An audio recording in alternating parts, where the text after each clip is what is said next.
Señor presidente, una cosita porque me acabo de enterarme acá, porque salí a la esquina y me llegaron los mensajes.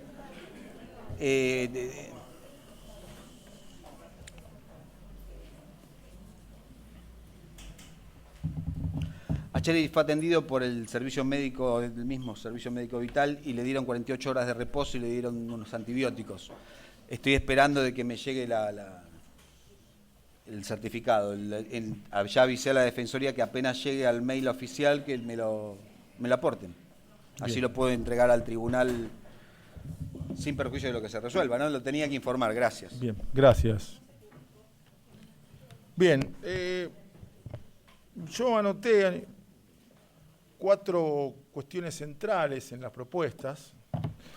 La primera tiene que ver con el señor Casucho, que como ya dijimos vamos a solicitar por los medios correspondientes la partida de función y se deja constancia lo solicitado por la querella en cuanto a que sea llegado el caso sobreseído en función al 336 primera parte. Eso por un lado. Con relación al señor Acheri, como bien lo señaló la querella, ayer hubo una serie de diligencias en el cuerpo médico del cual desconocemos el resultado.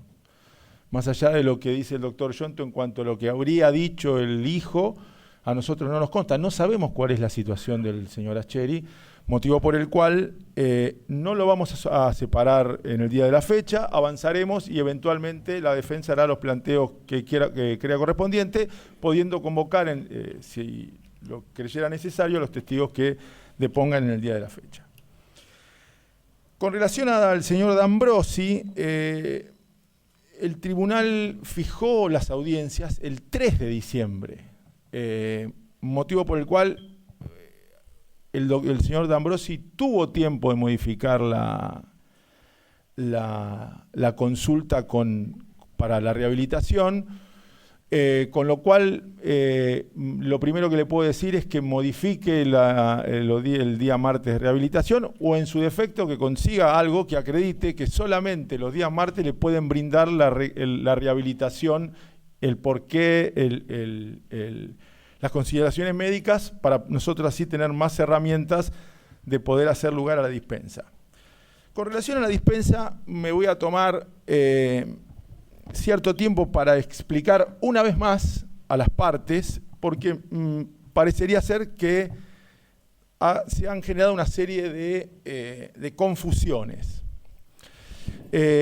Lo primero que les digo es que yo lo tengo preparado al minuto 6:30 de lo que fue la audiencia preliminar, en donde momentos antes la defensa del señor APA solicitó esta cuestión de la dispensa de los imputados durante el juicio.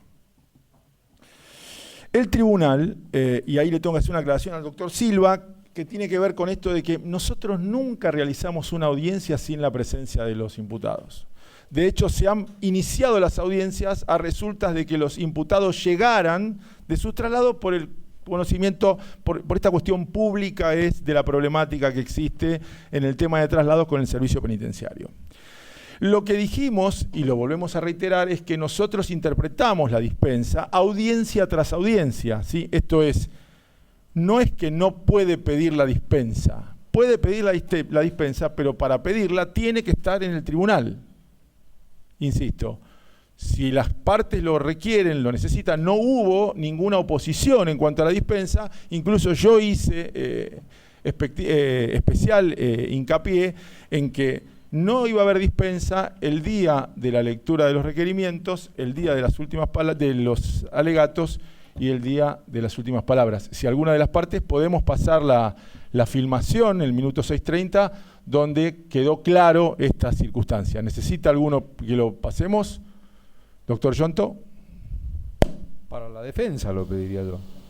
Para que le quede claro a la defensa. Si la defensa para nosotros está claro. Ah, buenísimo. Bueno, y reeditando esa cuestión, si la querella en alguna circunstancia necesita que estén presentes puntualmente luego de la dispensa, lo aclarará y ahí resolveremos en consecuencia. Con lo cual, en el día de la fecha, a los señores se los dispensa a que se retiren, lo mismo a quienes están en Tucumán y Mar del Plata. Bien. Perdón, presidente, que se retiren a una sala contigua. Que se retiren, no los vamos a necesitar por el día de la fecha. Con lo cual, Pero entonces sí pido que se pase Bueno, la parte por favor. correspondiente.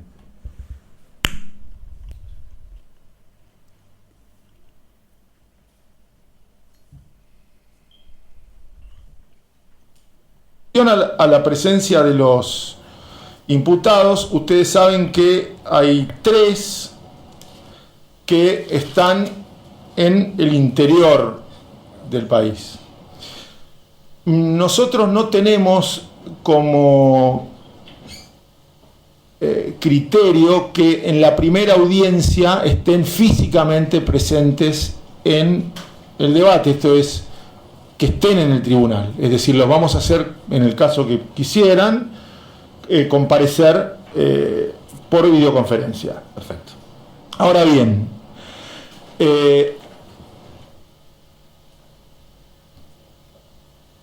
a partir de los alegatos vamos a requerir la presencia de ellos en el tribunal, con lo cual tendrán que ir viendo quienes estén en el interior.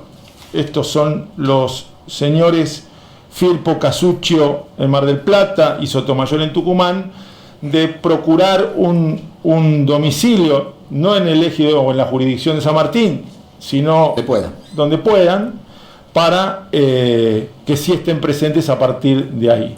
El doctor Matías Mancini es uno de los vocales del tribunal y se nos suma... Si vengo más que nada a escucharlos.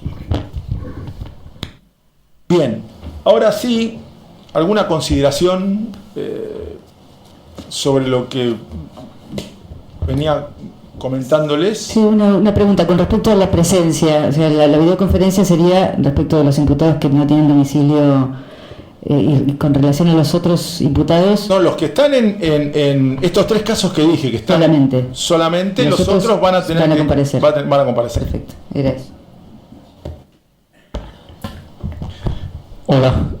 Sí, presidente, buen día. Sí, perdón, sí, con la aclaración de que si no quieren comparecer, no lo... Exacto. Sí, con esa aclaración. Sí, lo que queríamos decir es que a partir de los alegatos, no por videoconferencia. Eso.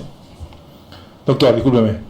Entonces, en las audiencias iniciales van a estar todos. Por videoconferencia.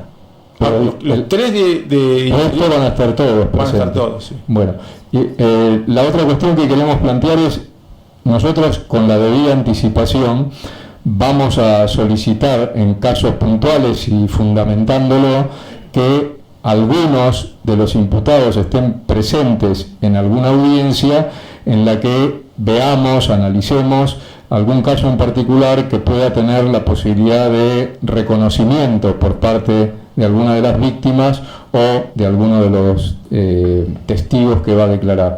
Pero eso, digamos, no quiero anticiparme porque por ahí es 0 o por ahí es algún caso puntual. Y sí lo que pedimos es que efectivamente a partir de los alegatos estén presentes en todos los alegatos. No sé si la aclaración es solo para... No, en todos los alegatos. En todos los alegatos de todas las partes. Sí. Bien.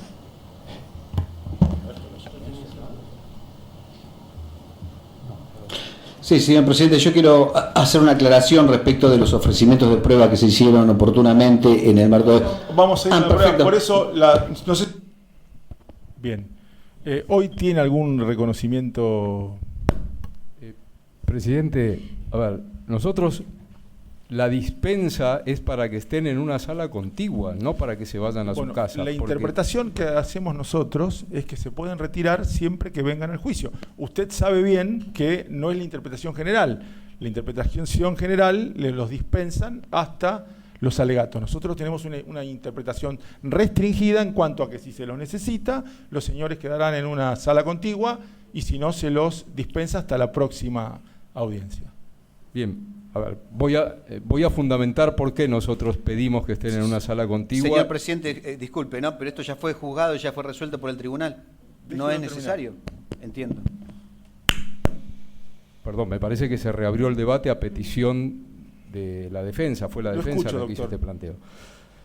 Si un testigo está declarando, por ejemplo, en el día de hoy, y se dispensa a los imputados a que se retiren a su casa, y el testigo hace una manifestación que a nosotros nos permite, tal como dijimos, bueno, con la debida anticipación, decir mire, es necesario que en 10 minutos, en media hora, traigan a este imputado porque está haciendo una manifestación para un reconocimiento.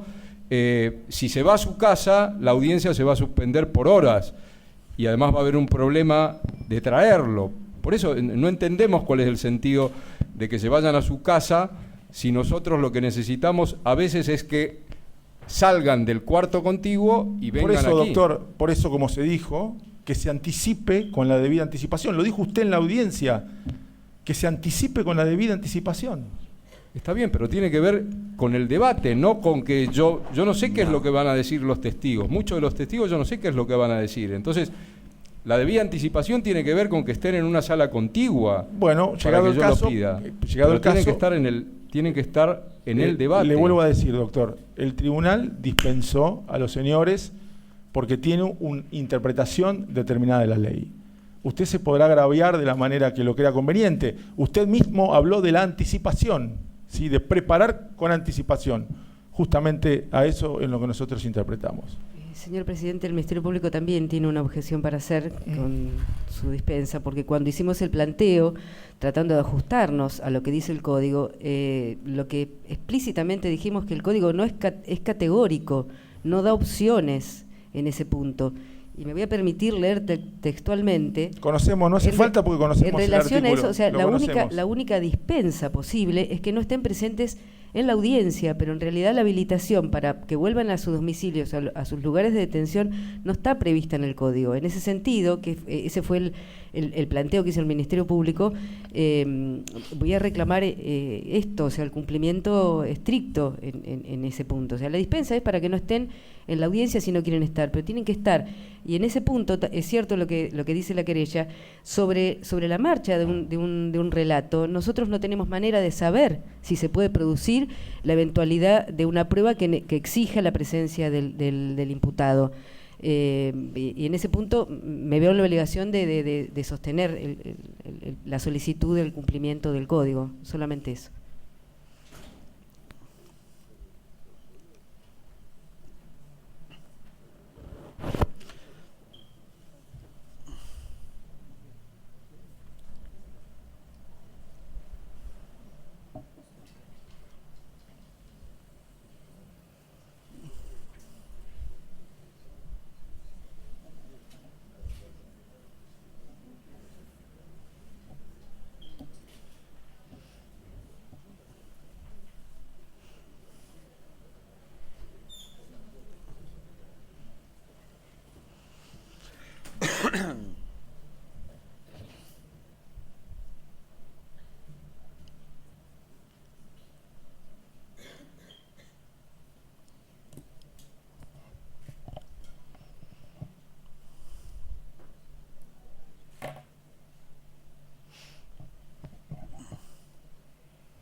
Bien, considerando que las partes no demostraron ningún agravio, vamos a continuar con esta dispensa del día de la fecha de los imputados, recordándoles que tienen la facultad de entrevistarse con los testigos antes a los efectos de pedir eventualmente alguna medida que recaiga en cuanto al reconocimiento. Señor presidente, yo quiero hacer una manifestación porque en el caso, esta defensa se va a poner a cualquier reconocimiento impropio y en el caso, más allá de las cientos y cientos de fotos que se van a sacar en el transcurso del debate que se han sacado, entiendo que tiene que hacerse un reconocimiento en rueda de persona. Solamente eso y que se le dé esa posibilidad. Señor presidente, esta defensa adhiere a lo planteado por el defensor oficial y se opone a cualquier tipo de reconocimiento impropio que no sea realizado en el marco de lo normado por el Código Procesal Penal de la Nación. Sí, señor presidente, también adhiero a lo manifestado por mis colegas en cuanto al reconocimiento. Bien.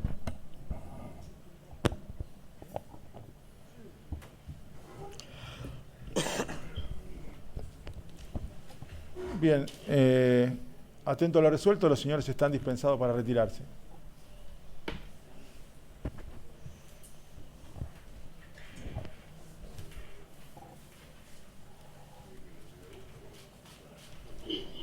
Señor presidente de Mar del Plata, ¿puedo hablarle? Sí, cómo no, lo escucho. El señor Firpo también está dispensado. ¿Puedo desconectarme entonces de la videoconferencia? Sí, efectivamente, puede desconectarla. Gracias. Muy amable, Señor presidente, gracias. yo voy a tener que salir afuera para llamar a la gente de Mar del Plata. Tengo que caminar una cuadra. De Tucumán. Perdón, con la gente de Tucumán porque no tenían conexión. Bien. Salgo y les aviso. Que en todo caso, Erika, así empezamos. Ah, perfecto, así llaman. ¿Avisás a Tucumán que...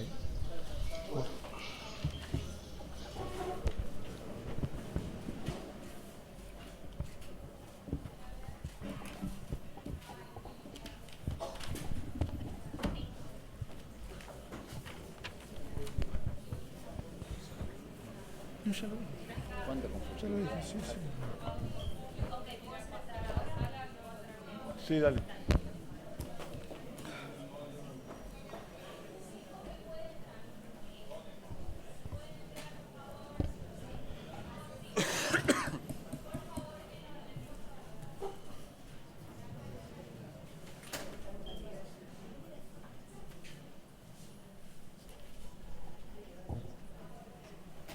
No, claro.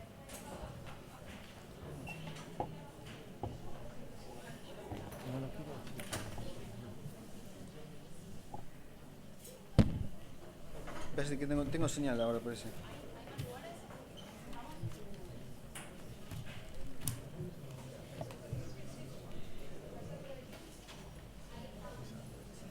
Bueno, es un problema que tiene. Pero bueno.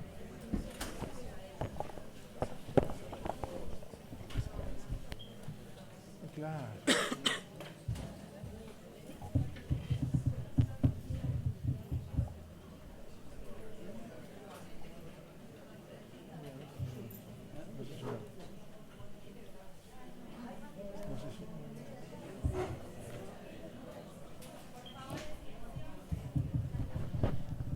Sí, continuamos. Les pido disculpas a la gente que ingresó recién, que no había espacio. Ustedes fíjense que es muy precario el espacio que tenemos, con lo cual por eso fue por orden de llegada. Bien, señora secretaria, por favor, ¿me recuerda qué testigos están presentes? Presidente, perdón. Hubo un planteo de la defensa respecto de Ascheri. Y ¿No respondía después que... bueno, no, el nuevo, el que tuvo una comunicación telefónica. Vuelvo sobre lo mismo con relación a lo que planteó hasta que no tengamos el informe médico que nos diga el cuerpo médico el reconocimiento de ayer, no vamos a expedirnos al respecto de... acompañado que sea el certificado que hizo referencia el doctor Silva, podremos expedirnos. Mientras tanto, solo tenemos los dichos tenemos la ausencia de Ascheri, que no sabemos si es o no por razones médicas o, como dice la querella, es una gambeta, y tenemos los dichos suyos. No tenemos una certeza médica de verdaderamente qué es lo que tiene Ascheri. Hoy lo vamos a reclamar. Tengo entendido que en el transcurso de hoy o mañana lo elevaba, pero tengo entendido. Señor presidente, le informo que ya solicité al tribunal que apenas tengamos una novedad, me la hagan saber y la alcancen. Bien, ¿sí? Gracias, señora secretaria. Sí, no, pero tiene que ver con si hay consentimiento por parte de la defensa para que se tomen estas declaraciones testimoniales. Y para Dijo que sí. Sí, quería hacer una aclaración.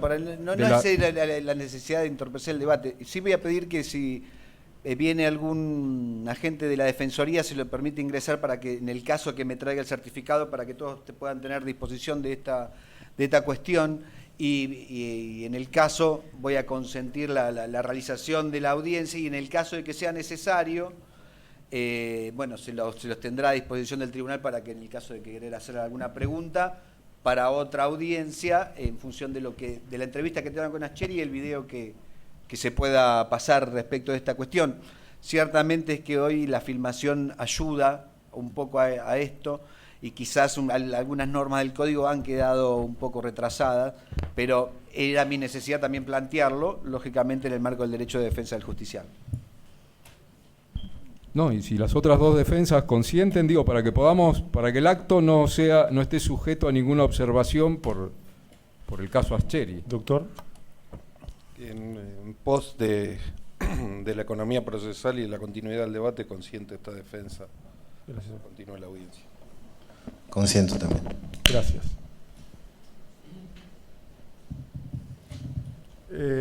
Doctora. Sí, señor presidente. Se encuentran en la antesala Daniel Vicente Cabezas, Roberto Cirilo Perdía y Virginia Inés Croato, los 3 testigos citados para el día de hoy. Bien. Hacemos comparecer al señor Roberto Cirilo Perdía, por favor.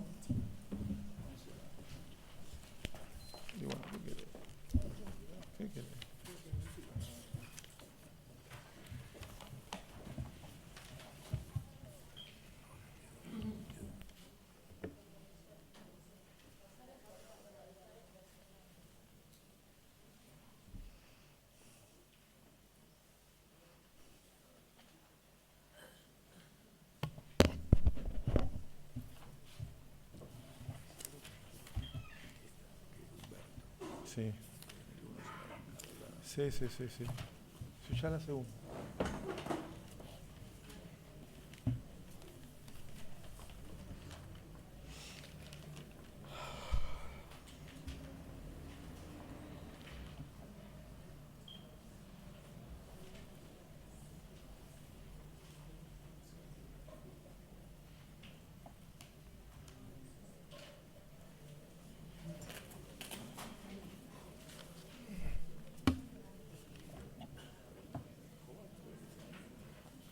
Sí.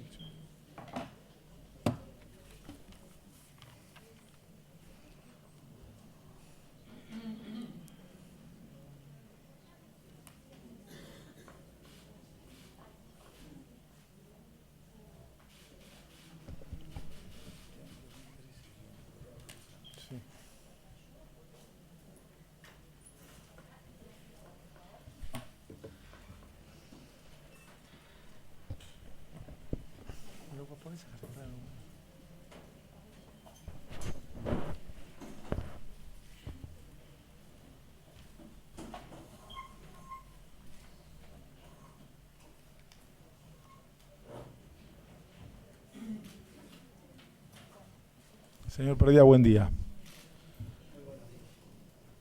Póngase cómodo, siéntese cómodo porque esto se mueve, con lo cual... Bien, buen día otra vez. Buenos días. Este es le da alguna recomendación, le digo, la audiencia se graba, motivo por el cual lo que necesitamos es que...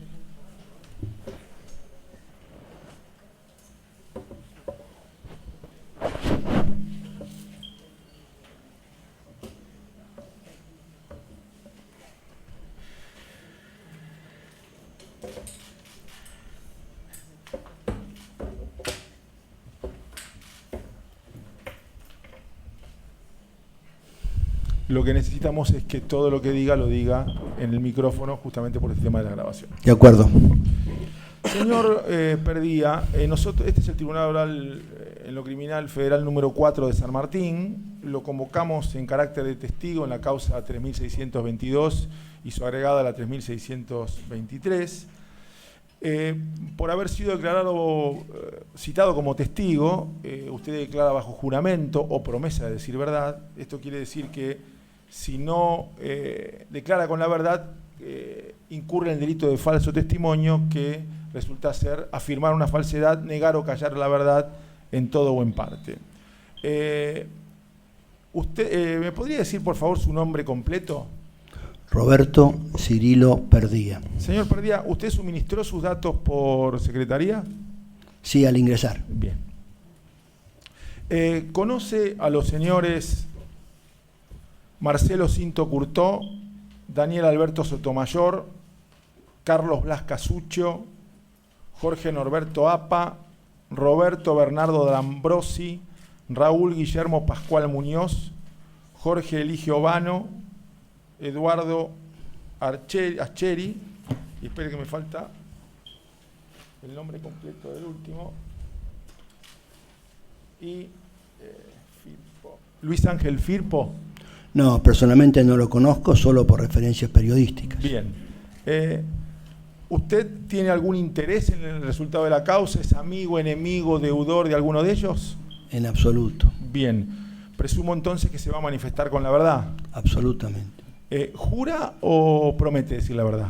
Juro decir la verdad. Bien, ¿las partes tienen algún requerimiento con relación a los datos identificatorios que hizo por secretaría? Yo solo Con relación a los datos identificatorios. No, sobre las generales de la ley. Bien, con relación a las generales de la ley, ¿tienen alguna observación? Doctor Silva. Muchas gracias. ¿Cómo le va, señor Perdía? Buenos días. No, sobre las generales de la ley solamente si hubo alguna causa penal en algún momento donde se haya cuestionado su actividad en el marco de la contraofensiva montonera. Perdón, presidente. Me parece que eso no entra dentro de la... No entra iba a hacer la misma cuestión. Hay muchos micrófonos abiertos dentro de la general de la ley. Esto es... A ver, tiene que ver, con la, tiene que ver con la valoración del testimonio. Si la valoración que hace el tribunal, doctor. La valoración que hace el tribunal. Usted podrá hacer las objeciones del caso, pero... Bien.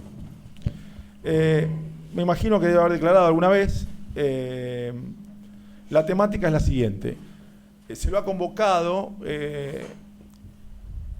para prestar declaración en las causas que le dije. Las partes le irán haciendo preguntas en su relato. Cuanto más detallado, más puntilloso, menos preguntas le van a hacer. Nosotros también le podemos hacer preguntas fundamentalmente desde el punto de vista aclaratorio. A las preguntas que les hagan las partes, no debata con las partes, usted nos cuenta a nosotros para evitar situaciones incómodas, ¿sí? Su testigo, señora fiscal. Sí, gracias. Buenos días, doctor Perdía. Buenos días. Bueno, tal como dijo el tribunal, voy a tratar de hacer preguntas lo más amplias posibles para que usted pueda desarrollar su relato y para no interrumpirlo demasiado.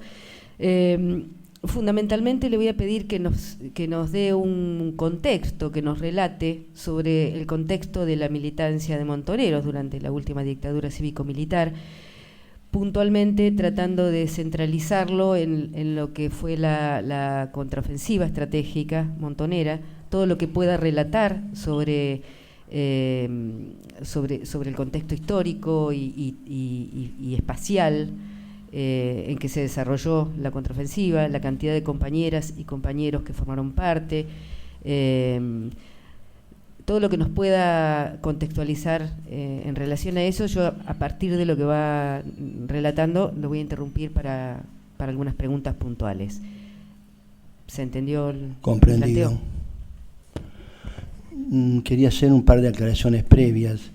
Yo, cuando fui notificado para esta testimonial, me puse a revisar papeles y demás, y tengo acá unos materiales que están ligados a hechos de la contraofensiva, de la resistencia, etcétera, que tengo una fotocopia inclusive para poder dejarlo a disposición de la Secretaría, ¿no es cierto? Y los materiales los tengo aquí para inclusive avalar algunas de las comentarios o afirmaciones que tengo por hacer. Pregunto si eso lo puedo utilizar. Sí, claramente. Bien, punto primero.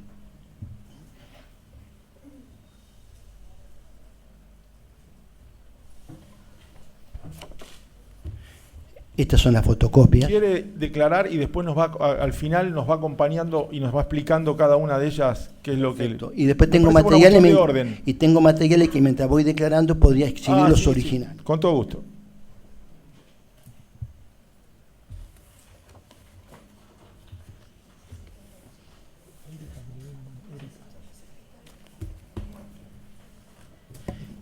Y el otro elemento, acá tengo un par de páginas en la cual tengo datos concretos de números que pregunto si la puedo... Sí, lo puede consultar tranquilamente.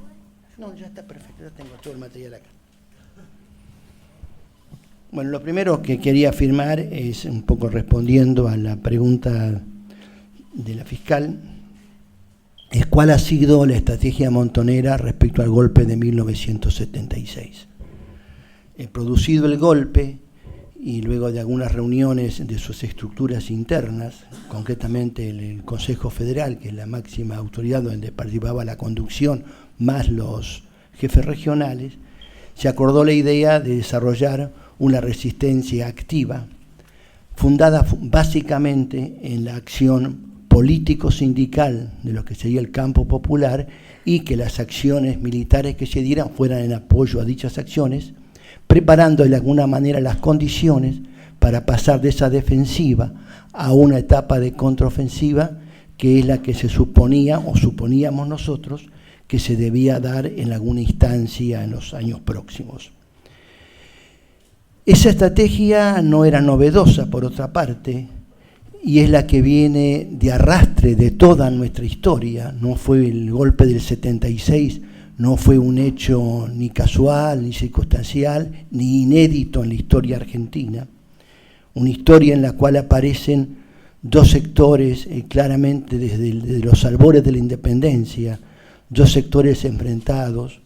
Por un lado, el pensamiento de un desarrollo endógeno, donde mirando hacia adentro y hacia abajo, el desarrollo de sus fuerzas sociales, de sus potencialidades productivas, estaba puesto fundamentalmente en los propios recursos con los que el pueblo contaba. Y eso estoy hablando del siglo XIX, ¿no es cierto? Y otra concepción, que es la que apuntaba a un desarrollo ligado al mercado mundial, a la formación del mercado mundial, sustentado en la producción básicamente agropecuaria, y que de alguna manera establecía una alianza entre los sectores dominantes internos del país con aquellos sectores internacionales que controlaban el mercado mundial. Eso fue consolidado como sustento de la Argentina por la generación del 80 hacia los fines del siglo XIX, y eso fue una confrontación permanente que estuvo inclusive en los enfrentamientos internos de las primeras décadas del siglo XIX, sirvió de base a lo que fue después la Constitución de 1853, constituida en función de uno de esos bandos, y después, a partir de la derrota de las fuerzas que planteaban el desarrollo del mercado interno, la derrota de las fuerzas que planteaban el desarrollo del mercado interno, se constituyó este país que conocemos, que llega hasta nuestros días, y está fundado en tres elementos sustanciales. Por un lado, la producción de nuestros sectores primarios, en aquella época la pampa húmeda, en segundo lugar el puerto de Buenos Aires y en tercer lugar el mercado inglés.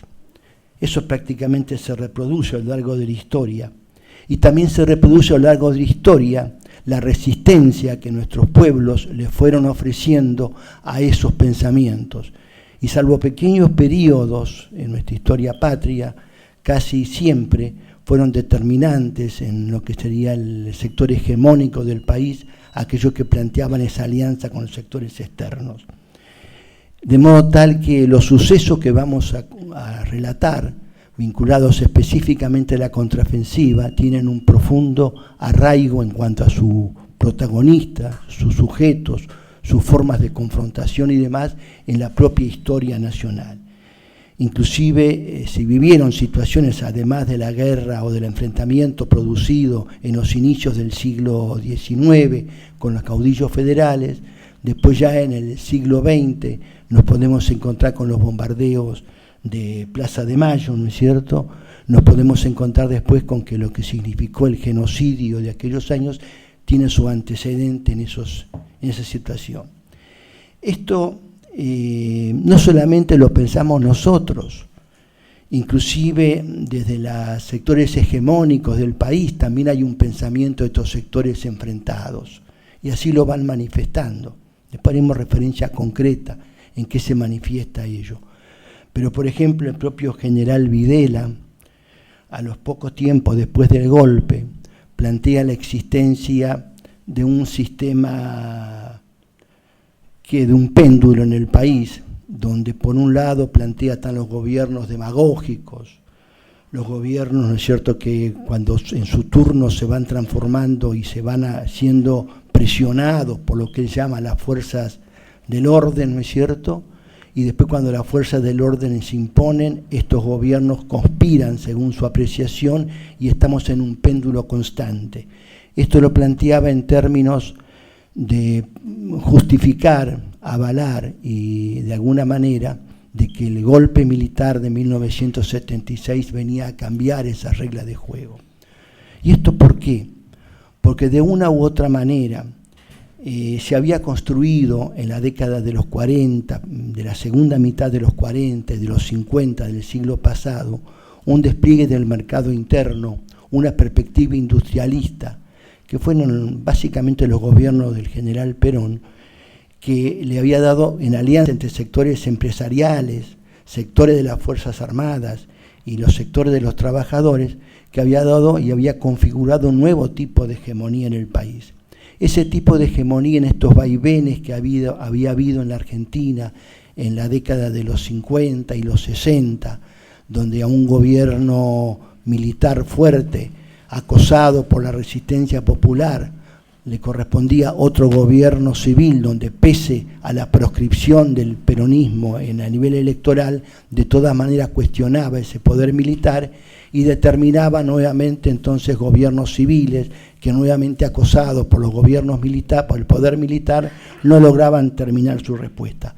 Esto inclusive había esta situación de confrontación con un mercado interno más o menos desarrollado y un país con un desarrollo medio a nivel industrial, era lo que cuestionaba el golpe de 1976. Y así lo decía Videla concretamente. Esto está en los diarios del día 28 de junio de 1978, este discurso de Videla que después voy a acompañar, ¿no es cierto? Entonces el golpe de Estado respondió a esa lógica, la lógica de terminar con ese péndulo que se vivía en el país. Y terminar con ese péndulo significaba, ¿no es cierto?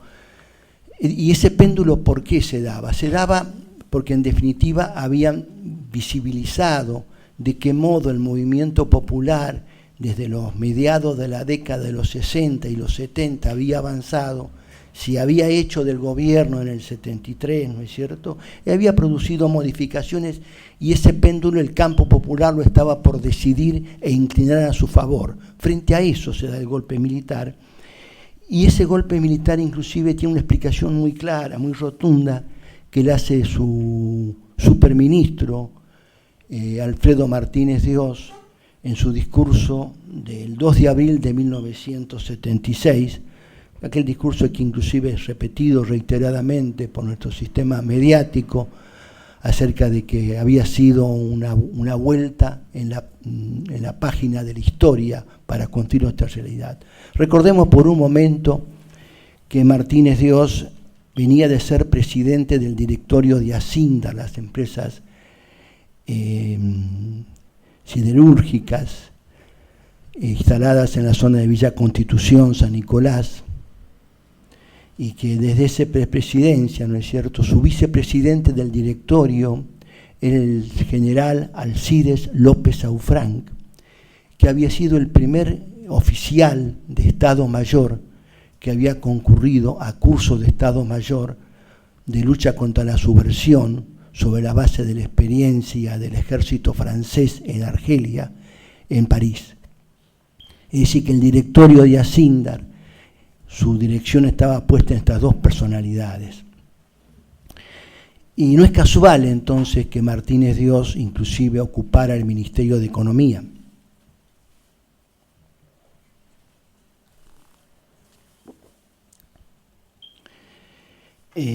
No es casual porque en el año 1975 se habían producido en esa zona, en ese área y particularmente en la fábrica Asindar, una gigantesca huelga popular que había significado largos meses de conflicto interno con una intervención militar que había sido hasta ese momento poco conocida en los últimos años de aquella Argentina. De modo tal que la presencia de Martínez de Oz en el ministerio significaba eso, y su política, dicha explícitamente por él mismo, planteaba un proceso de apertura de la economía del país que implicaba una desindustrialización y de retroceso de los avances y los derechos del movimiento obrero, generando entonces un nuevo tipo de alianzas donde aparecía inclusive por primera vez con peso protagónico el sector financiero y además cobraba altura la alianza con el sector agrario y la incorporación de las nuevas tecnologías que permitían incrementar notoriamente la capacidad productiva. Este en definitiva es el contexto en el cual aparece ese golpe militar. Naturalmente, si vinculamos esto y lo engarzamos con lo que había dicho anteriormente de esos dos modelos históricos confrontados, encontramos la lógica de un lado y del otro, por lo cual se daban las contradicciones internas y la lucha dentro del país, en su sociedad, en la pelea por la economía, en la pelea por la cultura, en aquel momento del golpe militar. Esa es la situación que vivimos en ese momento. Eso está, inclusive eso alimenta esas luchas, que es interesante destacar el volumen que las mismas tienen. Nos encontramos, por ejemplo, todas las investigaciones posteriores y las publicaciones nos indican que la dictadura actuó principalmente sobre el movimiento obrero, sobre los trabajadores. El 67% de los compañeros desaparecidos eran trabajadores. La mitad de ese 67% eran obreros industriales. Era contra ese país, contra ese modelo, contra el avance de esos sectores que se daba el golpe militar. Los trabajadores, naturalmente, y los sectores populares respondieron, resistían al golpe. Esa fue la política que además asumimos como propia. Tenemos esto, en el año 1977 tenemos 514.000 trabajadores en conflicto. En el año 1978 hay 212.000 trabajadores en conflicto. En el año 1979 hay 1.818.000 trabajadores en conflicto, sin contar la huelga nacional del día 27 de abril. En 1980, 362.000 trabajadores.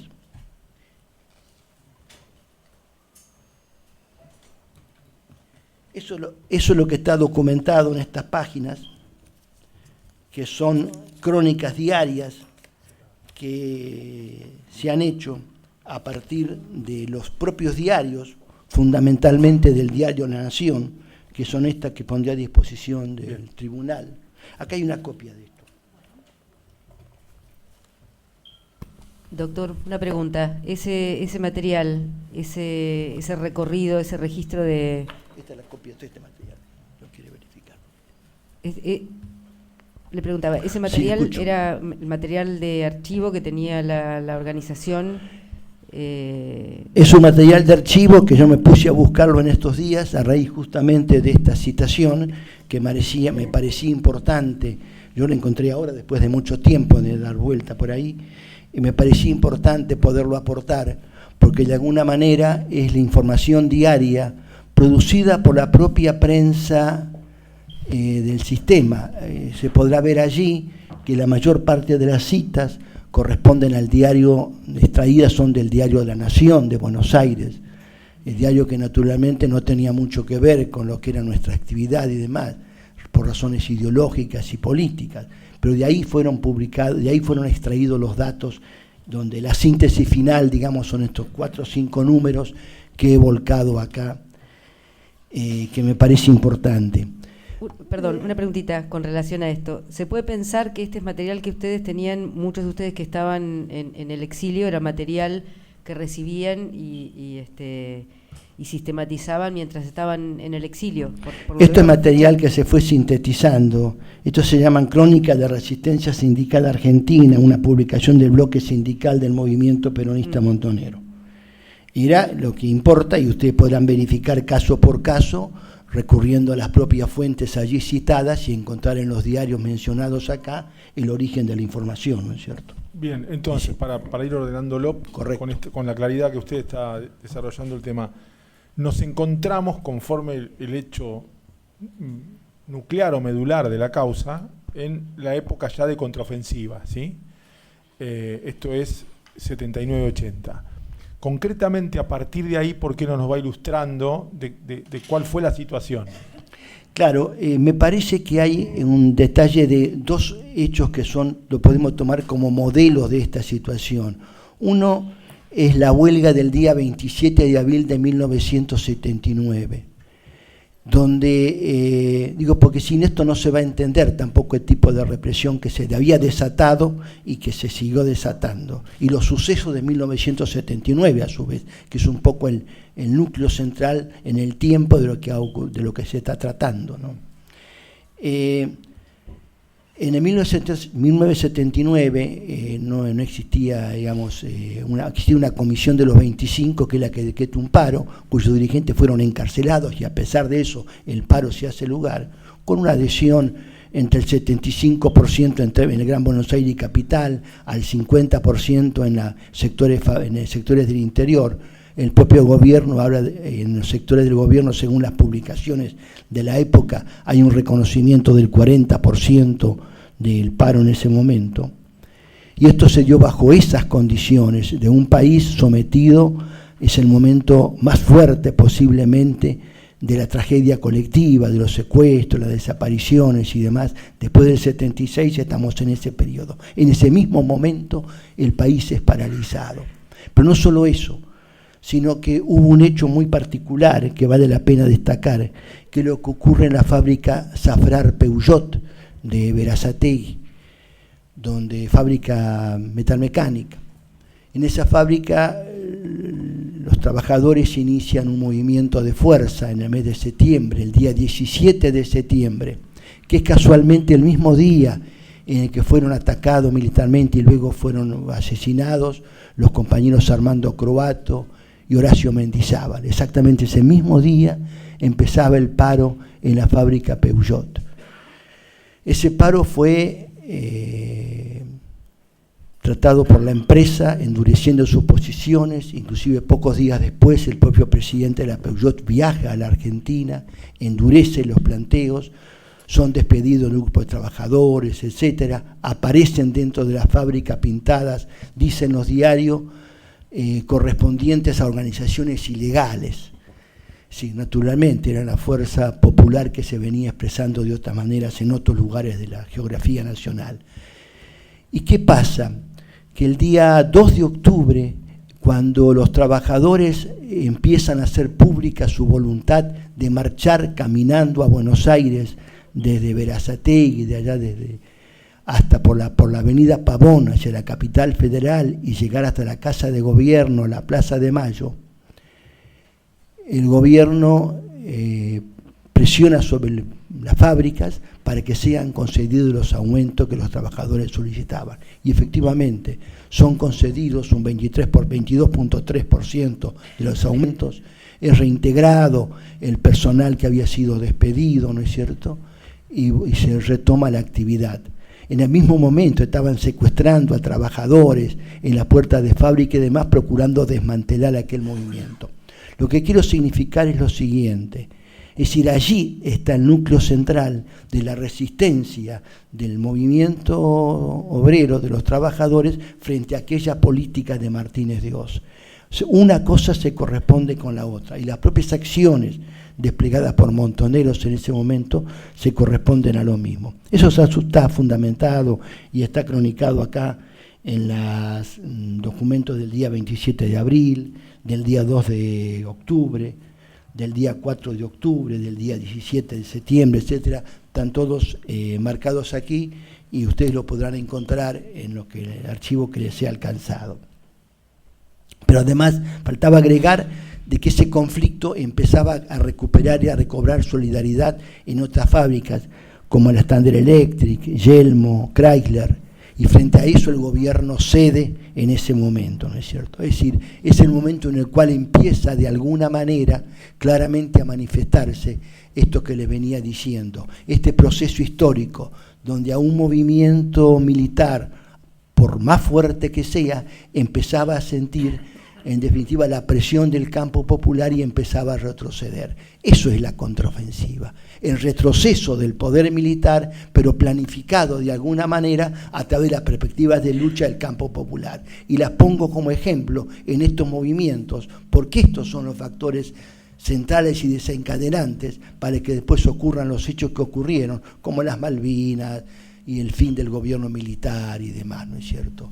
Es en definitiva la obligación a retirarse ante la presión popular. Y en este punto quisiera recordar un solo aspecto que vale la pena mencionar, que tiene que ver acerca de lo que ha sido en la Argentina históricamente la duración en Argentina, y en América Latina, la duración de los golpes militares, porque creo que eso es vital para esta causa y para entender lo que pasaba en el país.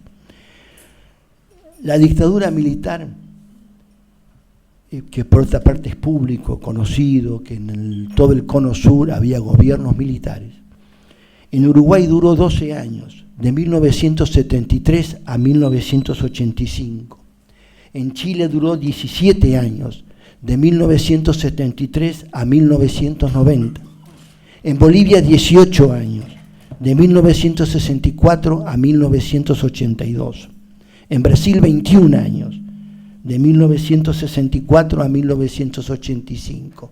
No cuento Paraguay, porque desnivelaría mucho las proporciones en lo que significaba el gobierno de Stroessner. Pero el promedio de duración de estas dictaduras era de 17 años. En la Argentina la dictadura militar duró 7 años. Duró 7 años menos. ¿A qué se debe que duró 7 años menos? No se debe a ninguna genialidad de nadie ni a ninguna casualidad. Se debe al sacrificio del pueblo argentino, de sus trabajadores, de sus organizaciones, que le dieron al pueblo argentino la posibilidad de recuperar libertades en 10 años menos que todos los países vecinos como promedio. Ese es el costo, en definitiva, el beneficio del costo asumido por el pueblo argentino, por su militancia, por sus organizaciones. 10 años de más libertad, de mayores derechos, de mayores reconocimientos. Eso es lo que habrá que calcular y poner sobre superficie para ver el significado de la contraofensiva. Ese es el valor superior. Si bien no era ese, el objetivo era muy superior a eso, pero ese es el fruto alcanzado, real, medible, absolutamente, con datos públicos que están en todos lados acerca de esos hechos. Pues bien, pero ¿sobre qué se desata la contraofensiva? ¿En qué momento? ¿Qué pasaba en el país en ese momento? De aquello que dijimos que pretendía Martínez Dios. Algo muy concreto estaba pasando. El costo de vida, según lo que van a encontrar acá, en las crónicas del mes de enero, el 10 de enero de 1979, el costo de vida de 1978 había crecido un 169.8%. El PBI había caído 4.1% respecto a 1977, según las crónicas del 2 de marzo del 79. El consumo había caído un 3.6%, el PBI industrial 7.9%. El salario es igual a 1/3 del existente en la década de los 60. Esa es la realidad. Cuando esto lo vemos con estos números negativos, lo podemos poner en la cuenta positiva de la dictadura. Esto es lo que había querido la dictadura, lo que había planteado Martínez Dios y lo había conseguido. Ese es el momento en el cual se desata esta llamada contraofensiva popular, que no es más ni menos que un movimiento de un pueblo ya cansado, que empieza a recuperar lentamente el territorio y el terreno perdido. En este momento no es solamente esto lo que estaba pasando. Esto además venía acompañado de una serie de luchas y situaciones que se dan en el campo internacional, en la iglesia y demás, que creo que vale la pena comentarlas, porque nos van a dar en definitiva el valor que iluminaba el camino de la dictadura y el valor que iluminaba el camino de la resistencia y la lucha popular. En ese momento, en Ginebra, en la reunión de la OIT, en el momento de la huelga en 1979, ¿no es cierto?, se lee un mensaje que mandan los compañeros Croato y Mendizábal de la Argentina en una conferencia de prensa que me tocó dar personalmente en Ginebra, de adhesión a la lucha que se había desatado el 27 de abril y que de alguna manera estaba siendo continuada por los compañeros en el país y que nosotros recuperamos desde donde podíamos en el exterior. Eso está reflejado en las crónicas del día 7 de junio del 79. Pero también ocurre que aquella dictadura necesitaba encubrir lo que estaba pasando y entonces plantea una propuesta nefasta, trágica, que por suerte no alcanzó a cuajar, como fue la guerra con Chile. En la guerra con Chile, evidentemente implicaba, bajo un aura pretendidamente nacionalista, ¿no es cierto?, involucrar al pueblo argentino en una nueva aventura para poder salir del fracaso que estaban viviendo. Hubo dos formas muy claras. Mientras el general Menéndez, jefe del Tercer Cuerpo, amenazaba con desayunar en territorio y en las costas chilenas. ¿Qué hacíamos del movimiento popular? Hicimos un par de cuestiones que vale la pena mencionar para ver la actitud distinta respecto a los intereses que cada uno representaba. Por una parte, nos reunimos con las organizaciones sociales, en el exilio, por cierto, en México fundamentalmente, hicimos un documento con el compromiso de que cualquier modificación territorial que se diera en medio a raíz de una guerra que estaba ahí, ya prácticamente en sus comienzos, no iba a ser reconocida por ninguna de las fuerzas políticas que estábamos allí. Fuerzas políticas que después fueron gobierno, como el Partido Radical en Chile, o la Confluencia Democrática, creo que se llamaba, en Uruguay, etcétera. Es decir, los movimientos populares nos negábamos a la guerra y además le decíamos, no vamos a reconocer lo que esta guerra quiera decretar por la vía de la fuerza. Pero no solo eso, sino que el propio compañero Firmenich hizo llegar al Vaticano un pedido de mediación que no solo por el pedido nuestro, sino por múltiples pedidos del mundo, de un mundo que creía en otros valores, se hizo lugar. Y cuando la guerra estaba por empezar, la intervención del cardenal Zamoré y de su secretario Fiorello Cavalli consiguió llevar a buen puerto esas negociaciones y evitar aquello que hubiera sido una masacre entre hermanos. Esa fue una experiencia que indica de alguna manera las actitudes distintas de uno y de otro, ¿no es cierto? Aquellas propuestas de paz pudieron cerrar finalmente y lo que la guerra significaba entre el 22 y el 27 de diciembre de aquel momento, ¿no es cierto?, que nos ponía al borde de la guerra, en 1978, ¿no es cierto?, terminó siendo un acuerdo de paz. Este fenómeno de actitudes distintas lo volvimos a repetir. De un modo reiterado, también le pedimos al Vaticano su intervención. ¿Por qué se la pedimos al Vaticano? Porque en la Argentina, desde el movimiento peronista montonero, le hicimos llegar, no recuerdo si en 3 o en 2 oportunidades, cartas al episcopado argentino, con un plan de paz y una propuesta de paz, que después voy a leer sobre las bases que estaba sustentada y los principios, y proponíamos una negociación que el episcopado argentino sirviera de testigo, convocara. El episcopado nunca nos escuchó. Más aún, debo decir que años después, varios años después, en una reunión que tuve la oportunidad de hacérselo conocer a Jorge Bergoglio cuando era arzobispo en la de Buenos Aires, y le planteé y le expliqué esta situación del silencio que habíamos recibido de parte del episcopado argentino.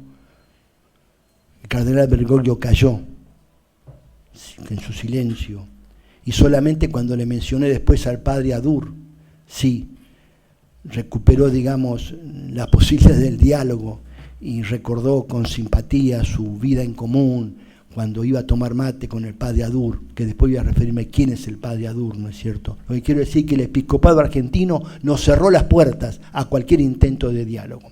Le transmitimos lo mismo al Vaticano. Personalmente me reuní 2 veces con el padre Cavalli en Roma, porque ellos nos manifestaron que transmitieron a través de su nuncio al gobierno militar argentino la perspectiva y la oferta de paz que estábamos haciendo e iniciar un diálogo. Al cabo de algunos meses, la respuesta que nos convocan del Vaticano para decirnos que la Junta Militar Argentina había planteado que no había diálogo posible. Es decir, que junto al calor de la lucha, junto a la resistencia popular, junto al sacrificio de los compañeros, intentamos los caminos que permitieran llegar a un proceso de paz en aquel momento. No nos negamos a ello, por el contrario, lo planteamos y públicamente. Ello no fue posible. Esto no fue posible por los intereses de la dictadura, por sus compromisos, por sus relaciones, y porque además eran parte de una política que podemos llamar de los intereses imperiales, fundamentalmente de Estados Unidos. Recordemos que Kissinger estuvo en Argentina en la época del Mundial de 1978. Y los diarios recogen el día 27 de junio de 1978 una manifestación de Kissinger ante unos periodistas en lo que le manifiesta que hay que diferenciar entre los totalitarismos per sí, que sí hay que combatirlos y demás, y aquellos gobiernos fuertes, como dice él, que tienen que afrontar una situación de emergencia.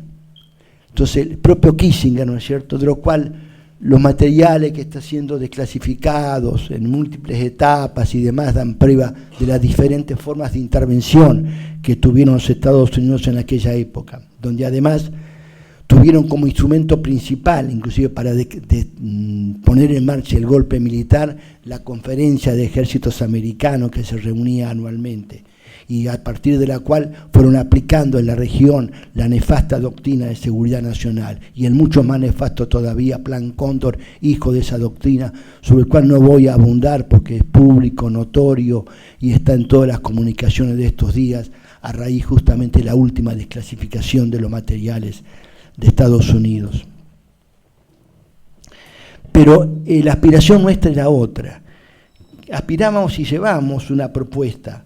Yo acá tengo 2 materiales de la época que vale la pena citar o mencionarlos, que indican cuáles eran nuestros programas. Esto era una revista nuestra, Levita Montonera, conocida. Este es de octubre del 78. Y aquí está el programa para la pacificación y liberación de la Argentina con sus puntos. Si me permiten, lo puedo leer brevemente. Destitución del ministro Martínez de Oz y cambio de la política económica en favor de los intereses nacionales y populares. Restitución de los derechos y garantías constitucionales. Rehabilitación sin excepción de todos los partidos políticos. Liberación de todos los presos políticos, gremiales, científicos, estudiantiles, eclesiásticos, profesionales, militares, periodistas, escritores y docentes. Eliminación de los campos de concentración y publicación de la nómina completa de los secuestrados, indicando su paradero y estado.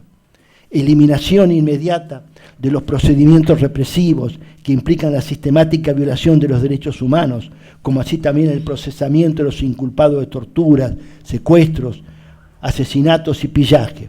Restitución de la Confederación General del Trabajo, de los sindicatos intervenidos y de toda la legislación laboral suprimida. Convocatoria a elecciones generales para designar autoridades nacionales, provinciales y municipales sin exclusiones.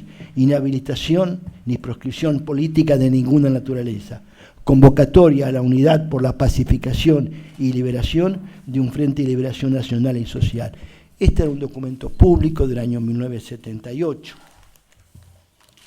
Eso fue acompañado por un documento sindical muy semejante a este, pero más sobre ejes sindicales, ¿no es cierto?, que era un programa de oposición, que son 10 puntos, que puedo fotocopiar y alcanzárselo, leerlo como ustedes prefieran. Ahora, ¿podemos obtener una fotocopia, doctora?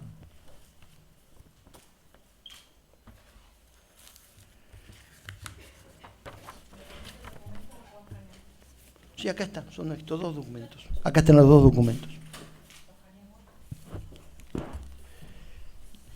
Esta es la prueba de cómo nos movíamos, qué aspirábamos, qué queríamos.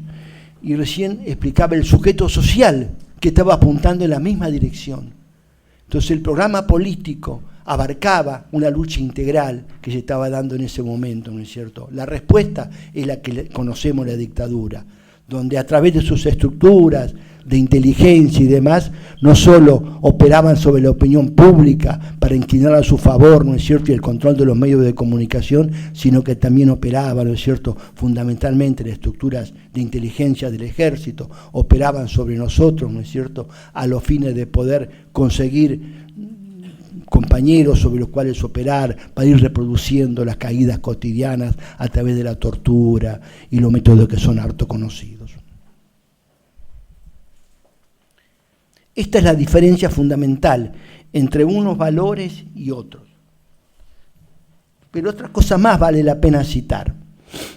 Estamos transcurriendo 1979.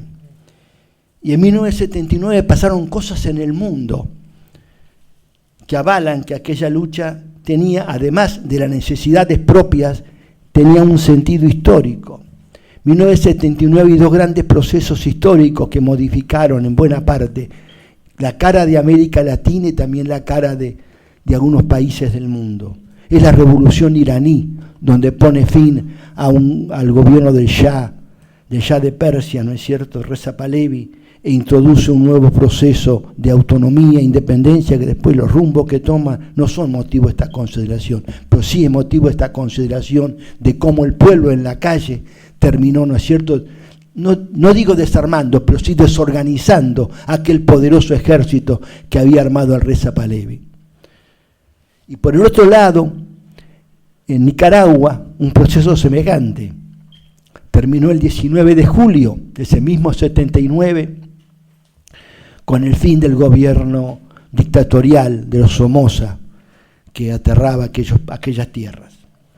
En el hecho de Nicaragua tuvimos participación directa como montoneros en el apoyo a su lucha, en el apoyo periodístico, en la radio Noticias del Continente que habíamos construido en San José de Costa Rica para hablarle a la región de la situación general y donde no solo apoyamos los hechos producidos en Nicaragua, sino que después también sirvió para que Monseñor Romero, Arnulfo Romero, diera sus mensajes en El Salvador.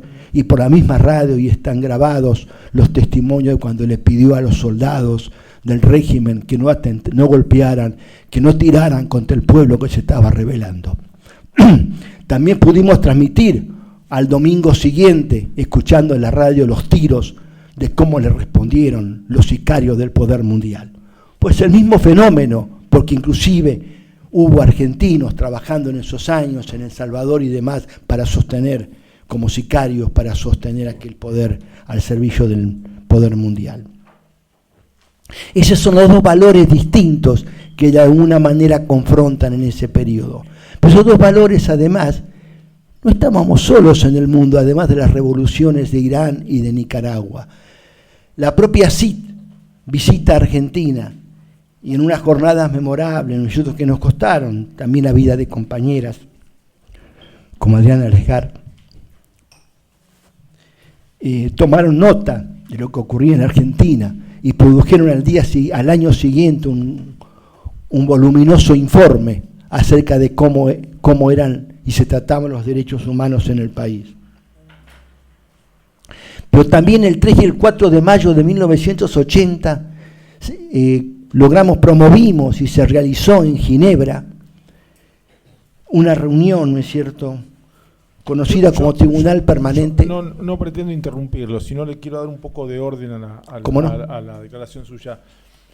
No nos vayamos al 80, tratemos de ir viendo qué es lo que va pasando en el 79 con esto que se denomina popularmente o comúnmente la contraofensiva, para no saltearnos, sino ir y volver en el tiempo. Me parece que para un relato más ordenado, antes de ir a mayo del 80, ubiquémonos en la situación en el 79. Correcto. En el 79, ¿no es cierto?, a partir de estos hechos, la idea que se podía producir, y ese era un valor positivo para nosotros, el resquebrajamiento de la Junta Militar. Y en los hechos centrales se producen las principales acciones represivas y demás en el mes de septiembre justamente del 79. Y eso se da en el marco de una situación en la cual había un debate muy profundo también en el seno del ejército, porque había sectores que planteaban que había que profundizar aquel enfrentamiento contra los montoneros sustancialmente.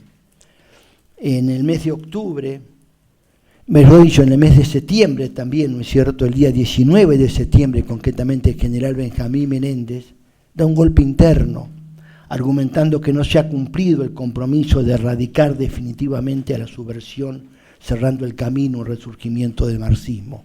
Esa era la respuesta que ellos tenían a mano frente a las ideas de la contraofensiva popular. Comparemos esta fecha con lo que les decía antes. Para esa misma fecha de septiembre estaban los trabajadores de la Peugeot, ¿no es cierto?, amenazando con venirse caminando a la capital federal, lo cual le causaba pánico al sistema de poder. Entonces el sistema de poder en algunas de sus versiones planteaba, ¿no es cierto?, esto. Menéndez, el del tercer cuerpo. Benjamín Menéndez, jefe del tercer cuerpo de ejército. Viola inclusive en reunión de prensa del 23 de octubre de 1978, había adelantado el tema de que cómo se estaba desplegándose nuevamente, ¿no es cierto?, la resistencia popular. cita algunas cosas, la presencia en Costa Rica con la Radio Noticias del Continente, lo que ya dijimos, el hecho de Nicaragua, etcétera. Es decir, que dentro del gobierno, dentro del sistema de poder, estaban siendo conscientes que se les venía la noche, ¿no es cierto? Y reaccionaron con la brutalidad que tenían a mano, con la que saben hacer, ¿no es cierto?, para defender aquellos intereses. En ese marco sí se produjeron fundamentalmente la mayor cantidad de bajas, que debemos incluir la del 79 y la del 80.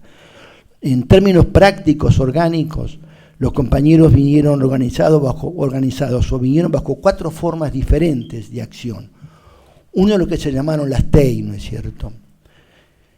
Otro las... Perdóneme, ¿cuándo se decide? ¿Cuándo se decide esto? Sí. Y a fines del último trimestre del año 78. Continúe, perdóneme, sí. Pero yo para ir diciéndolo más... Correcto. Esto se decide en el último trimestre para ejecutarlo durante el año 79 y en adelante. Se plantea un grupo de las TEI, que serían fuerzas para acciones militares, digamos, un grupo de TEA, de tareas de propaganda básicamente, con un equipo de RLTV que interfería en las pantallas de televisión, anulaba la pantalla y transmitía mensajes grabados por nosotros. Después había una estructura de compañeros que estaban vinculados a la tarea de organización política, y había por último un cuarto grupo que eran compañeros que venían bajo formas individuales a tomar contactos puntuales con algunos compañeros, etcétera, etcétera. Estos 4 grupos, estas 4 formas de organización, digamos, constituyen distintas manifestaciones de lo que podemos llamar genéricamente contraofensiva. El núcleo o el número de compañeros involucrados estará entre 450, 500 compañeros en total, entre las diferentes formas de organización. Y le pregunto, sí, ¿cómo se conformaba cada uno de los grupos? Es decir, ¿cómo uno iba a los TEI, cómo uno iba a los TEA o cómo uno hacía una acción individual? ¿Había alguna forma de determinación o era estrictamente voluntario? Primero estaban los intereses y las posibilidades individuales de cada compañero. Los compañeros eran convocados, algunos venían militando orgánicamente y otros fueron convocados a estos fines, ¿no es cierto?, con los compañeros que voluntariamente quisieran sumarse a esta acción. Después el destino de cada uno era conversado con los compañeros según sus intereses, posibilidades y condiciones, ¿no es cierto? Los compañeros de tareas individuales más bien se correspondía a características personales de esos compañeros que le permitía ir y vincularse a algunos sectores, como por ejemplo típico el caso del padre Adur, viene para vincularse con el episcopado, ¿no es cierto? O Julio Alberto Suárez, ¿no es cierto?, que fue ministro de gobierno, creo, en la provincia de San Luis, que también viajó al país para tomar contacto con la gente que él conocía, ¿no es cierto? Esos eran compañeros individuales que iban en función de lo que habían sido, su función pública, etcétera. De esas 4 formas de organización, donde se produjeron la mayor cantidad de bajas y demás, fue específicamente en la tarea política.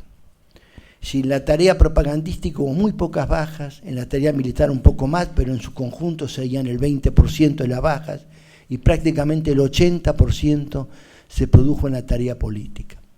Se produjo en la tarea política porque ahí nosotros no habíamos, yo creo que fue el error que se comete, no en cuanto a la idea de la estrategia y por qué, sino en cuanto a la forma de organización. En las tareas políticas, cuya función era tomar contacto con los emergentes políticos que se daban en Argentina, que iban desde los jóvenes que marchaban a Luján hasta las agrupaciones sindicales que iban apareciendo, etcétera, etcétera, allí era más fuerte la presencia y la influencia que había tenido la acción de inteligencia del enemigo. Ahí, en definitiva, ¿no es cierto?, había una relación que había, no digo establecido, sino una presión sobre la ciudadanía, cuyos efectos sí los sentimos después en la baja propia. O errores propios, más que errores, angustias individuales, ¿no es cierto?, como el caso de la compañera Lesgar, que va y está en la Avenida de Mayo el día de la reunión de la CIT, caminando entre la gente cuando era archiconocida y obviamente buscada, ¿no es cierto? Es decir, eso tenía que ver con una situación, sí, por cierto, anímica que teníamos, donde todos los compañeros que íbamos, volvíamos, estábamos en el exilio, sentíamos la necesidad de estar en esta tierra y de pelear acá. Eso nos llevó a cometer errores, por cierto. Entonces decía que las mayores bajas se producen justamente en este aparato político, no tanto ni en lo militar ni en lo propagandístico, ¿no es cierto? Porque el enemigo había desarrollado formas de control de esa situación mucho más extensas, ¿no es cierto? Esa es la esencia de lo que pasó en aquel momento en el 79 contra aquella contraofensiva, ¿no es cierto? Donde alcanzamos algunos objetivos político-militares. No es casualidad que las operaciones desarrolladas, todas, tienen que ver con el poder económico, tienen que ver con marcar ante el pueblo argentino dónde estaba el enemigo, que el enemigo era ese, el enemigo en definitiva era destruir la economía del país, quitarles derechos a su pueblo, ¿no es cierto? Y por eso fueron planificadas aquellas operaciones, estricta y exactamente sobre ese enemigo, que en definitiva es el saldo más importante en desgracias nacionales que nos dejó aquella dictadura. Decía, esto es centralmente lo ocurrido en el 78, ¿no es cierto?, en el campo de lo que puede llamarse la contraofensiva en el país. Me parece que es 79 o 78. Perdón, 79, me confundí. 79, ¿no es cierto? Doctor, en ese momento... Antes de seguir, un par de preguntas con relación a esto. En función de la organización, de dónde fue organizada, dónde fue convocada la contraofensiva. Usted habló de aproximadamente 400 compañeras y compañeros. Yo le voy a preguntar si se puede más o menos establecer la cantidad de compañeros que estaban en el exterior y en qué lugares del exterior y cuántos estaban dentro del país. O sea, para que quede claro que algunos estaban adentro y otros afuera. Sí, puede ser mitad y mitad en cuanto a más o menos. Digo, no, en ningún momento hice ese cálculo, pero aproximadamente. Y los dos puntos centrales en los cuales se concentró la convocatoria fueron México y España. Usted mencionó recién, perdón para no irme, y esto para preguntarle con relación a la actividad de montoneros en el exterior, ¿no? Sí. O sea, por un lado fue el armado de la contraofensiva estratégica, pero mencionó también al padre Adur y a Adriana Lesgar, y le quería preguntar en relación a cómo operó Montoneros en relación a las denuncias sobre lo sucedido en la dictadura. O sea, qué repercusión o qué tarea tuvo Montoneros en el exterior en este punto. Sí. Nosotros en aquel momento, lo cité al pasar, ahí es necesario verlo un poco más, ¿no es cierto? Construimos en el exterior lo que la dictadura llamó, no fuimos únicamente nosotros, pero sí fundamentalmente, la campaña anti-argentina, construyendo casas, organizaciones, llamamos las casas argentinas, u organizaciones en países del África, en varios países de Europa, en buena parte de América Latina y aún en Estados Unidos. Esos sitios tenían por función tratar de dar algún mínimo de atención o de organización a los exiliados que vivían en las zonas y fundamentalmente propagandizar lo que estaba ocurriendo con la dictadura en el país y promover actividades como esta que citaba recién del Tribunal Rachel o Tribunal de los Pueblos realizado en Ginebra, donde adhieren personalidades de ese momento que son significativas y que podemos mencionar el lugar para que no quede dudas de esto. Bueno, está en la revista que le pasé, la número 4. No, la otra. Enseguida se la reité.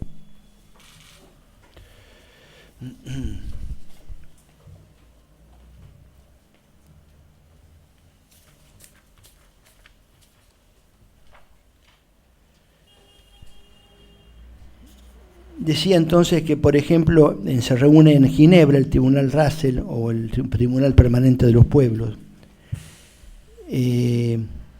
con juristas internacionales como el magistrado francés Louis Joannet, especialista en Derecho Internacional Público, André Jacquet, el ministro italiano Salvatore Senese, el abogado francés Leo Matarazzo, el jurista francés Edmond Job, el escritor y periodista uruguayo Eduardo Galeano, el teólogo y filósofo italiano Giulio Girardi, Ernesto Melo Antunes, ex canciller de Portugal, Majid Benchik, abogado permanente de Argelia, Richard Baumlin, consejero federal del gobierno suizo, James Petras, el conocido escritor norteamericano.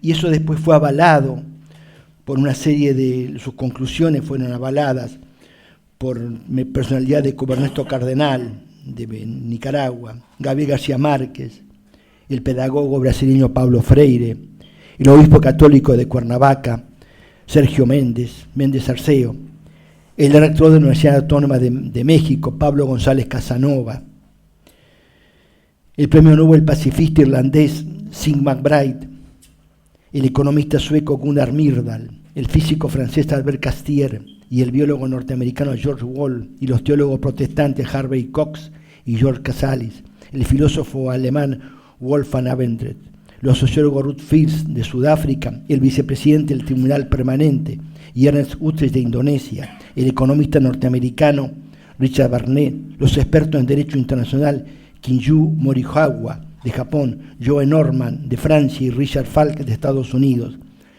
Y entre los políticos, el profesor Enrique Tierno Galván, alcalde socialista de Madrid, Andrea Papandreou, presidente del partido PASOK de Grecia, el dirigente democristiano Joaquín Ruiz Jiménez, presidente de la Comisión de Justicia y Paz del Arzobispado de Madrid, y 20 diputados costarricenses.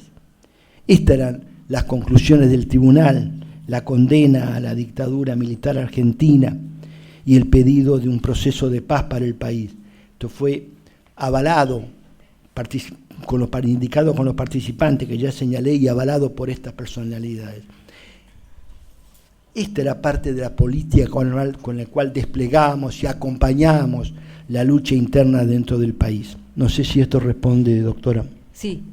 ¿Por qué no volvemos al segundo semestre del 79? Sí, puntualmente le iba a empezar a preguntar con respecto a cómo se va produciendo el ingreso de compañeros, por ejemplo, qué cantidad de compañeros, si usted lo pudo saber, qué cantidad de compañeros conformaban cada una de las unidades, y qué nivel de información, o sea, cómo estaban pensadas las entradas, los ingresos y el flujo de ingresos al país. Y en función de eso, si usted va recordando, si puede recordar alguno de los compañeros que formaron parte de cada uno de esas distintas organizaciones, y en qué momento fueron cayendo, y qué recuerda de cada uno de ellos. Sí, son varias cuestiones. Varias cuestiones, pero... Digo, los ingresos estaban vinculados, en primer lugar, a estas 4 formas que habíamos planteado, que señalé anteriormente. Los ingresos de tipo individual, obviamente eran individuales, y cada compañero, sobre la base de la experiencia que había, iba eligiendo su propia forma de ingreso al país con algún sistema de control, pero su propia forma de ingreso. Las 3 estructuras más orgánicas, digamos, TEITEA y la parte política, iban ingresando al país en los propios grupos que estaban conformados. Grupos de 3, 2, 4, 5 personas, ¿no es cierto? Donde además casi nunca ingresaban más de 2 o 3 personas. Los pasos en general eran definidos por cada uno de los responsables de esos grupos. No había una planificación central, usted entra por acá, usted por acá, usted por acá, ¿no es cierto? Sino que a los responsables se iba indicando, digamos, las perspectivas que había, ¿no es cierto?, para que también fueran eligiendo, de modo tal que los compañeros donde sintieran más seguros para poder hacerlo. Obviamente, todos ellos ingresaban con documentos hechos por la organización y demás, en todos los casos, ¿no es cierto? De modo que el número de cada compañero fue un tema que no estaba indicado con precisión. Perdone la ignorancia, pero esto de que no se centralizara la información de por dónde entraran también tenía que ver con una cuestión de seguridad. O sea que pero obviamente, lo que nosotros no queríamos que hubiera un solo punto. De hecho, hubo, no sé, pero 20 puntos de ingreso distintos al país, ¿no es cierto? Desde al pie, en colectivo, en avión, desde el exterior, desde los países vecinos, etcétera. Se plantearon distintos modos de ingreso al país. Ese ingreso después, con el paso del tiempo, nos fuimos dando cuenta que algunos ingresos habían sido envenenados, ¿no es cierto?, en el sentido de que había alguna gente que podía ir marcando a los compañeros que iban entrando. Eso ocurrió en algunos casos, ¿no es cierto? Y evidentemente eso fue alguna de las causas de las caídas.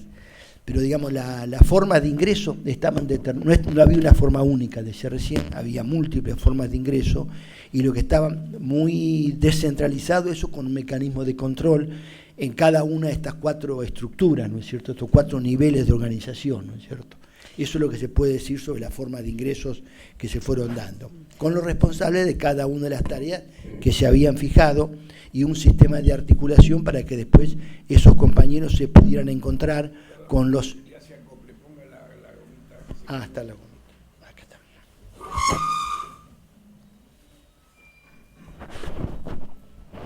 Gracias. Esos compañeros, una vez ingresados, se articulaban con quienes debían integrarse para las tareas que tenían por delante, ¿no? Articulaban con otros compañeros que estaban dentro del país. Dentro del país.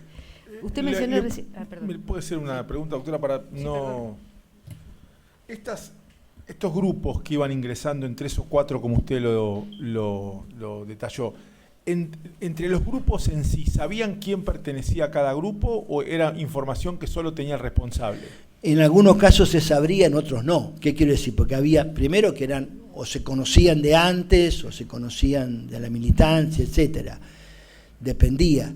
En algunos casos los compañeros sabían que en tal grupo entraban tales, otros no lo conocían. Es decir, por ejemplo, en general los compañeros de TEI se sabían quiénes eran, quién ingresaba, y llamo entre todos, quién ingresaba, por qué lugar. Yo no puedo asegurarlo, pero estimo que no sabían por dónde ingresaba cada grupo, ¿no es cierto? Casi seguro que no, ¿no es cierto? Y en muchos casos tampoco sabían cómo se integraba cada grupo. Sabían que estaba, dónde, cuándo, con quién, y después se encontrarían con sus respectivos responsables en el país, ¿no es cierto? Había un mecanismo para eso. No sé si esto responde a su pregunta. Sí, perfecto, gracias. En relación a eso, ¿recuerda alguno de los compañeros que formaron parte de estas? Sí, claro, es decir, yo no conozco a todos los compañeros que ingresaron. Sí tengo, bueno, eso lo hablaría al final, ¿no es cierto? Un profundo no solo respeto, sino agradecimiento y un dolor muy profundo por lo que significaron las caídas de estos compañeros. Y hay muchos compañeros de ellos que sí conocía personalmente y de haber trabajado mucho tiempo junto con ellos, como Adriana Lejar, por ejemplo, que vino fundamentalmente vinculada a las tareas de derechos humanos. Y bueno, participó Adriana Lejar, mantenía desde el exterior contacto con diversas organizaciones, fundamentalmente de madres en la Argentina, organizaciones sociales, pero fundamentalmente las madres, con las que mantenía contactos permanentes a través de las cartas, y se encontraban en el exterior, en los congresos, reuniones, denuncias, etc. Armando Croato, compañero que venía de la rama, que había sido diputado nacional, que renunció como diputado nacional cuando se sancionó una ley penal que nos parecía que era extremadamente represiva, ¿no es cierto?, que no correspondía a esos tiempos, junto con otros 7 compañeros. Armando Croato, después desde el exterior, asumió de alguna manera la representación de la rama, junto con otro compañero, Dálmaso López, la representación de la rama sindical del peronismo montonero. Como tal, llevó los reclamos del sindicalismo argentino, de los compañeros de las agrupaciones y demás, a los estrados internacionales, a los contactos con otras centrales sindicales de África y de Europa. Bueno, Horacio Mendizábal, que fue el jefe militar en la primera etapa, en el 79, un viejo militante, quien conocía desde la década de los 60, ¿no es cierto?, con el cual compartimos muchas experiencias de modo conjunto. que se había estado preso y se fugó en Córdoba, ¿no es cierto? El negrito Guillermo Amarilla, que ya estaba establecido en el país desde antes, él había venido antes y estaba establecido acá, donde comento una anécdota, una carta que me manda, porque ilustra también lo que estaba pasando en el país. El negro Amarilla, unos meses antes de septiembre, mandó una carta diciendo que en el barrio donde él vivía, en la esquina de su casa, había una parada de chicos jóvenes, que estaban preparando para octubre la marcha a Luján. Entonces lo que le proponían, decía, bueno, si vos querés sumate, dice, venite con nosotros, si te la bancás, porque esto viene duro, ¿no es cierto? Si vos te la bancás, vení con nosotros. Es decir, que por ejemplo, marchas como la de Luján, de jóvenes que iban a la Virgen, digamos, en su conciencia, en su subjetividad, ese hecho implicaban actos de resistencia, elemental, básica, pero que sentían el riesgo que eso conllevaba. Bueno, María Antonia Berger, una de las sobrevivientes de Trelew, de los hechos de Trelew, ¿no es cierto? El cura Adur, que merece un párrafo especial, posiblemente, de su situación y él mismo. El cura Adur, que lo recuerdo el día que venía para acá, la última gestión que venía a hacer, me regaló un crucifijo que todavía tengo, que como particularidad había sido nombrado capellán, no combatiente, capellán, para que le diera asistencia espiritual a los compañeros y demás. Con otra novedad, que esa capellanía, ¿no es cierto?, le había sido autorizada por la figura máxima de su orden, una orden de asuncionistas. Él había pedido permiso para cubrir ese rol, explicando que lo hacía con los montoneros y demás, y el presidente o el jefe de la orden, no sé el rango exacto que tenía, lo había autorizado. Nosotros le comunicamos al Vaticano oficialmente nota también del carácter que tenía el cura Adur en el sentido de capellán montonero, ¿no es cierto? Para que se lo comunicamos en nota al secretario de Estado de la Cancillería Vaticana, creo que era un cardenal Villot de apellido. Y le hicimos saber para que estuvieran notificados de esa situación. Adur dejó un par de testimonios muy significativos, una grabación dirigida a sus comunidades, en la cual explica, una grabación de más de media hora, explica largamente por qué se suma a la lucha.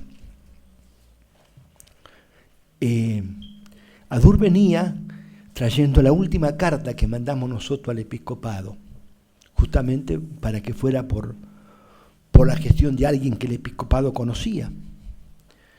No sabemos que la carta llegó, nunca tuvimos respuesta. Y Adur cae cuando es sorprendido, creemos que por lo menos por los datos que hay en la frontera, cuando iba a verlo al Papa, que venía en una gira a Brasil. Es decir, el cura Adur sí significa esto, el símbolo de alguna manera de un compromiso distinto, pero compromiso al fin en aquella resistencia, de quien conocía total y absolutamente lo que se estaba haciendo y estaba dispuesto a correr esos riesgos. Tal cual aconteció, ¿no? Bueno, estos son algunos de los antecedentes, de los elementos de aquellos hechos, donde lo que quería marcar era distinta actitud. Así como había distintos valores, había distintas actitudes.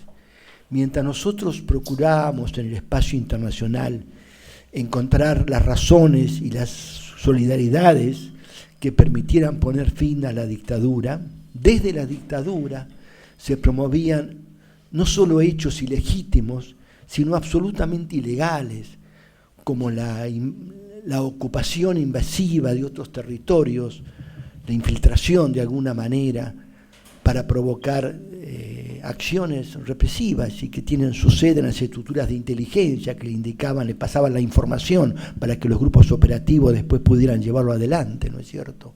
Tal como ocurrió con Campiglia y la compañera Pinus en Brasil, que los secuestran en Brasil, como ocurre con los compañeros Ramírez, Raberta y la compañera Molfino en Perú, ¿no es cierto? Como lo intentaron hacer y lo logramos desbaratar con el compañero Croato en España.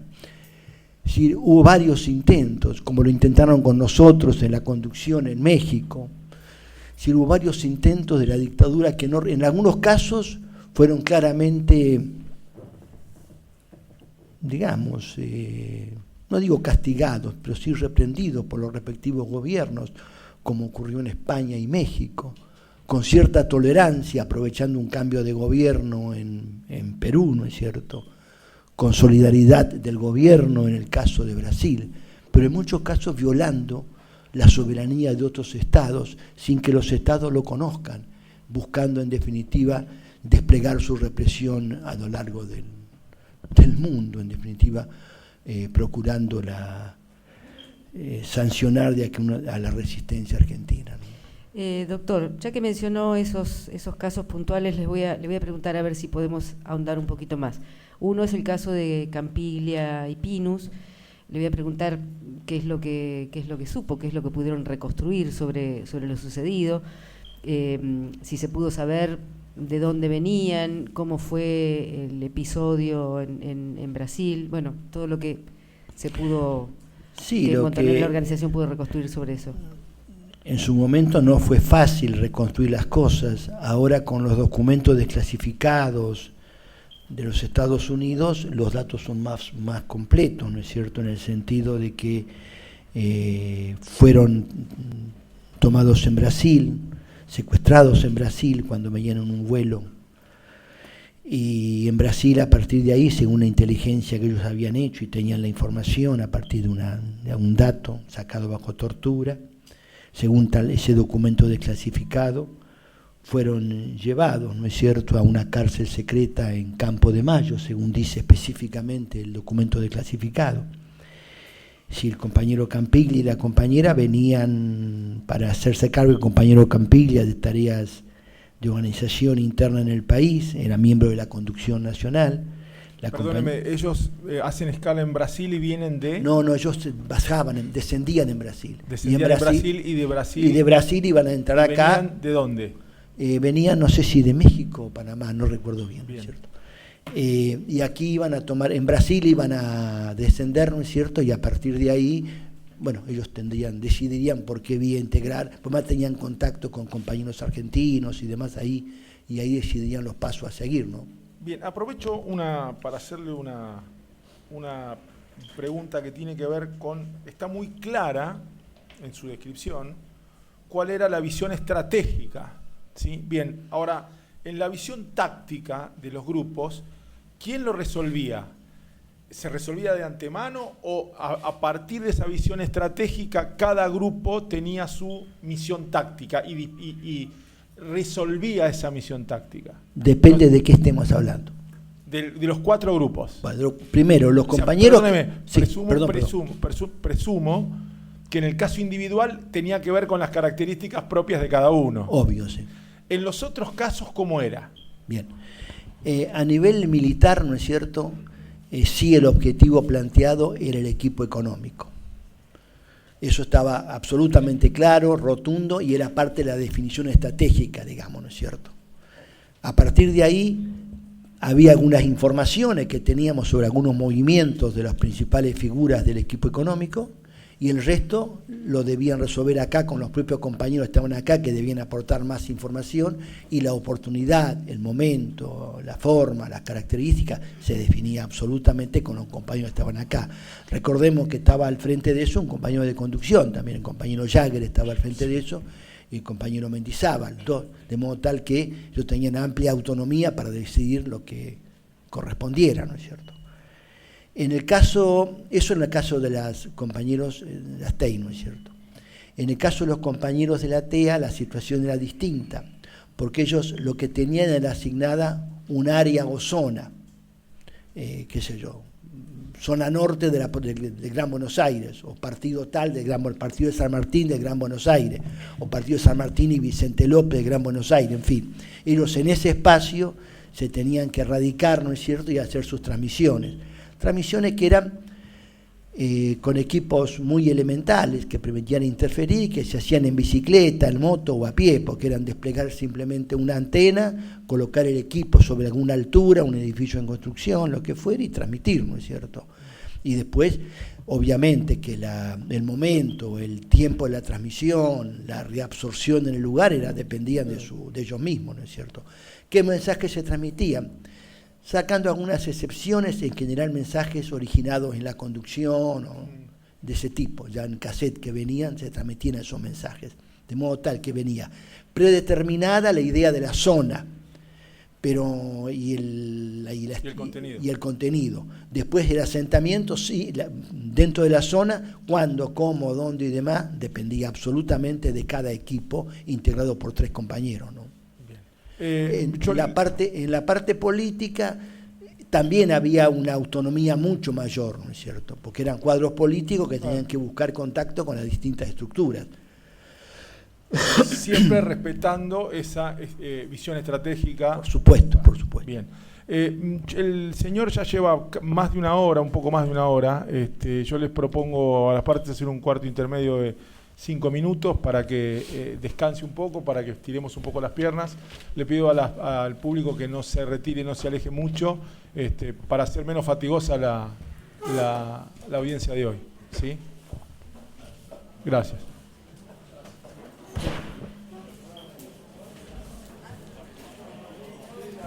¿Quiere ir al baño? No, está bien.